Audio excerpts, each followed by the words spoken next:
Welcome to Masala Mamas. I'm Anjum Nair. This is my co-host Karen Johnson. Now, this is one of the most common questions we get. How do we raise our sons to have positive messages about marriage and relationships? And joining us now on our Masala Mamas Skype line is Sitara Hewitt out in LA. She's going to be talking to us about what this really means for her as a mother raising a son. Sitara, tell us what's going on in your house. So as the mother of a son, I think it's really important to teach our boys how to interact with women, respect women, and have healthy relationships with women. The number one way I do that is by nurturing my son and by loving him. Because he's 5 years old, we don't have discussions about relationships with women yet, so it's a lot of leading by example and it's a lot of that basic groundwork. So if I really love, respect, and appreciate my son as best I can, he feels more secure, which will lead him to have healthier relationships later, because people who love themselves and feel secure are a lot more comfortable giving and receiving love. They don't feel the need to manipulate or put people down or be jealous because they feel more secure. And we could all use a lot of nurturing and love in the world, right? It's not always easy out there. So in the home is the place to give that love and that reassurance and that real deep confidence.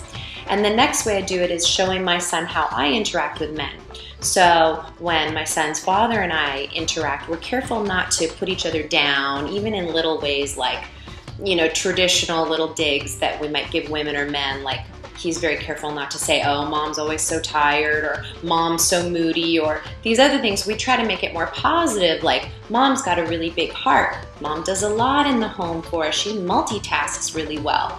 And I try to do the same for him. Dad's so great at playing with you, and Dad's so good with keeping us safe, and Dad's so good with making long-term plans for the family. So we try to really empower each other in front of my son.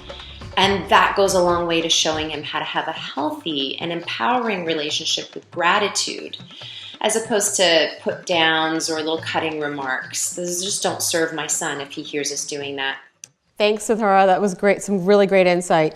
I don't know about you, but for me, I guess it depends on what your husband grew up with in his own house and what are some of the models that he's had. So if his dad, did some cooking, did the cleaning, took initiative, then that's what they were raised with. I mean, my husband's really hands-on. He's always involved, and I don't think there's ever a day where he doesn't cook, because actually he does all the cooking in the house. Well, that's great. No, in my house growing up, my dad did the breakfast in the morning during the weekdays and so forth. And my husband, before I married him, self-sufficient, did his laundry, did everything, but he does his best during the thing. But it's a respect factor. So it's based on your relationship, and of course through generations as well. And how they treat you in the home, and vice versa. They learn about relationships through mocking us. And their models are the parents to begin with. So for more on this issue and lots more information, log on to our site at masalamamas.com.